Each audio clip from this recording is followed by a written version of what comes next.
Shalom peuple de Dieu, que la grâce du Seigneur soit avec vous. Bienvenue encore une fois de plus à notre émission Une parole pour un chrétien.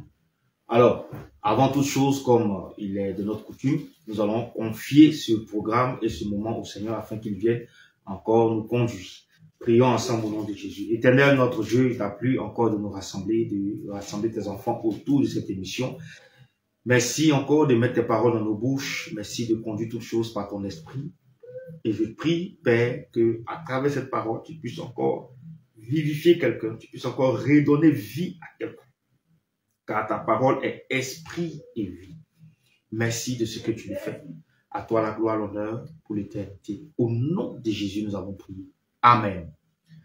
Voici notre émission Une parole pour un chrétien. Et aujourd'hui, ce que le Seigneur nous permet de partager avec vous est le suivant. Le thème est suivant.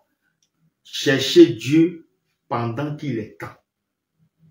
Cherchez Dieu pendant qu'il est temps. Et nous voyons la référence biblique dans le livre d'Ésaïe au chapitre 55, le verset 6. Donc, je lis au nom de Jésus. Cherchez l'Éternel pendant qu'il se trouve. Invoquez-le tandis qu'il est prêt. Bien-aimés, la Bible est la parole de Dieu. Est la vérité. Aujourd'hui, notre Dieu a mené plusieurs moyens pour ramener le cœur de l'homme à lui. Depuis les temps anciens, Dieu s'est révélé à l'homme afin que l'homme vienne vers lui, afin que l'homme marche avec lui. Et Dieu a tout fait jusqu'à l'acte ultime qui est le sacrifice de notre Seigneur Jésus-Christ à la croix du Golgotha.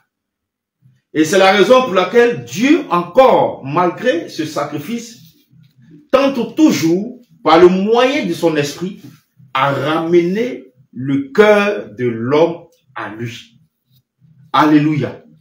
Mais, bien que Dieu veuille et tente de ramener ses enfants à lui, le cœur de l'homme se détourne davantage de Dieu.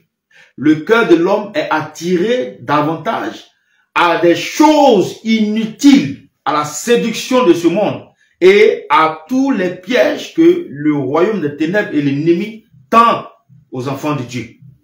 Malheureusement, plusieurs tombent dedans. Alléluia. Donc, la Bible dit que nous devons chercher Dieu pendant qu'il est temps. Pourquoi le Seigneur dit ça? Parce que Dieu a fixé un temps pour toutes choses. Le livre d'Ecclésiaste, le chapitre 3, nous parle d'un temps pour toutes choses. Alléluia. De la même manière que dans le temps des lamentations, dans le temps des épreuves, des difficultés, c'est comme ça qu'il y aura un temps de joie, d'allégresse, de chant et de bonheur.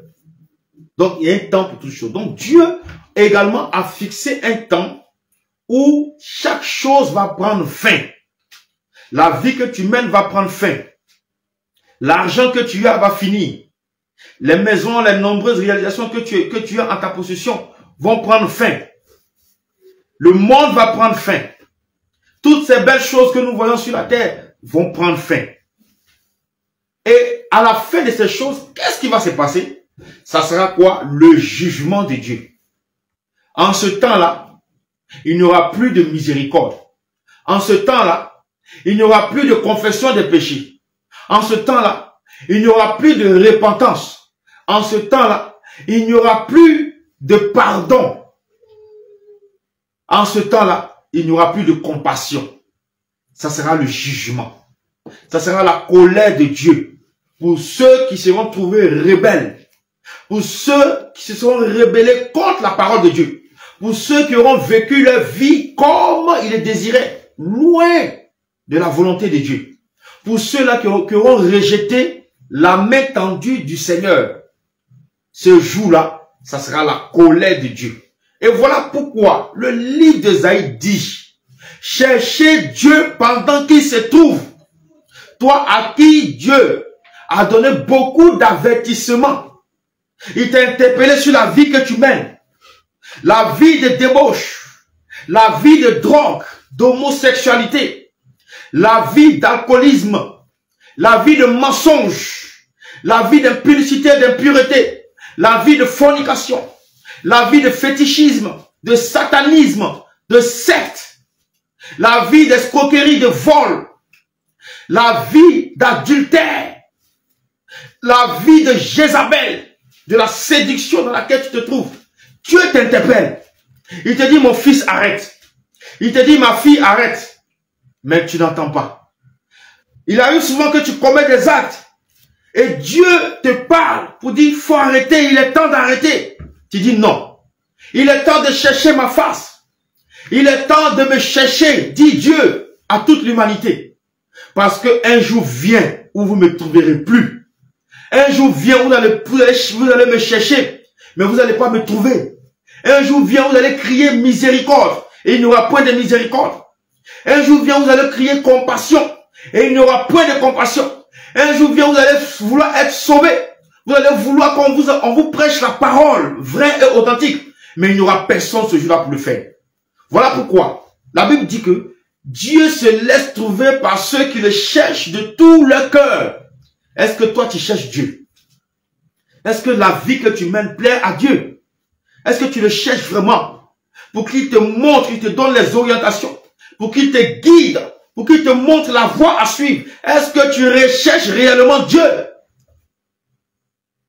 Parce que si tu ne le fais pas dès maintenant, pendant que l'occasion t'est donnée, pendant que l'opportunité t'est donnée, un jour viendra où tu vas vouloir le faire, il sera trop tard. Soit c'est après la mort, ce jour-là il n'y a plus de repentance. Et le livre d'Hébreux nous dit, il est réservé aux hommes de mourir une seule fois. Après quoi vient le jugement. Soit c'est après la mort, mais il n'y a plus de repentance après la mort. Ou soit c'est lors de l'enlèvement, il n'y aura plus de repentance. Bien-aimés, cherchons Dieu pendant qu'il est temps. Cherchons à nous approcher de Dieu pendant qu'il est temps. Le livre de Sophonie 1, le verset 14 dit, le grand jour de l'Éternel est proche. Il est proche, il arrive en toute hâte. Le jour de l'Éternel fait entendre sa voix. Et le héros pousse des cris amers. Alléluia. Au verset 17, il est dit, je mettrai les hommes dans la détresse et ils marcheront comme des aveugles parce qu'ils ont péché contre l'Éternel. Je répandrai le sang comme la poussière et la chair comme de l'ordure. Ni les or, ni le argent ne pourront les délivrer au jour de la fureur de l'Éternel. Par le feu de sa jalousie, tout le pays sera consumé. Bien-aimé, l'argent que tu poursuis, l'argent que tu cherches aujourd'hui ne pourra te sauver. Au lieu de chercher Dieu, toute ta pensée, tous tes désirs sont sur l'argent. Alléluia. Toute ta pensée, tous tes désirs sont sur l'argent, sont sur les biens matériels, sont sur la gloire de ce monde.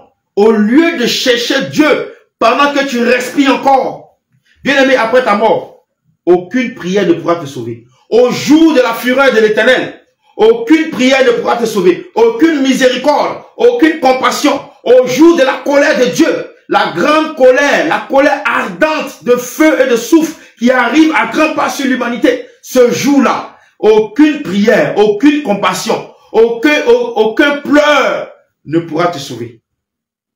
Voilà pourquoi il est dit, cherchez Dieu pendant qu'il se trouve. Et pour terminer, nous lisons le psaume 14, verset 2. Le psaume 14, verset 2 nous dit quoi? L'Éternel du haut des cieux regarde les fils de l'homme pour voir s'il y a quelqu'un qui soit intelligent, qui cherche Dieu. Donc Dieu, chaque jour, assis sur son trône, regarde sur la terre pour voir est-ce qu'il y a des personnes qui sont avisées? Est-ce qu'il y a des personnes intelligentes qui me cherchent? Bien-aimé, si toi tu le fais, continue de le faire. Et si toi tu ne le fais pas, reviens et cherche l'Éternel pendant qu'il est temps, afin qu'il oriente ta vie, afin qu'il mette de l'ordre dans ta vie. Parce qu'un grand jour terrible, un grand jour redoutable arrive. Et c'est la colère de Dieu. Ce jour-là, tu chercheras Dieu et tu ne le trouveras pas. Bien-aimé, que le Seigneur te bénisse. C'est cette parole que le Seigneur a mis à notre cœur de te donner. Nous allons prier au nom de Jésus. Éternel, merci encore pour quelqu'un. Je prie de ramener un cœur à toi, de ramener tous les cœurs qui te cherchaient au départ, mais à cause des circonstances, t'ont abandonné. Je prie, Père, de les visiter à travers le monde et de ramener une personne à toi au nom de Jésus. Une âme qui s'égarait, Père, reviens à toi au nom de Jésus. Père, merci encore pour cette parole puissante que tu as envoyée et que tu as envoyée dans le cœur de tes enfants. Nous te rendons toute la gloire et l'honneur au siècle des siècles. Au nom de Jésus, nous avons prié. Amen. Merci, bien-aimés, de nous avoir suivis. Et nous avons été très heureux d'être en votre compagnie. Nous vous disons à très bientôt pour une prochaine édition de votre émission, Une parole pour un chrétien. D'ici là, dans vos maisons, dans vos activités, dans vos familles, que la grâce et la paix du Seigneur soient avec vous. Shalom.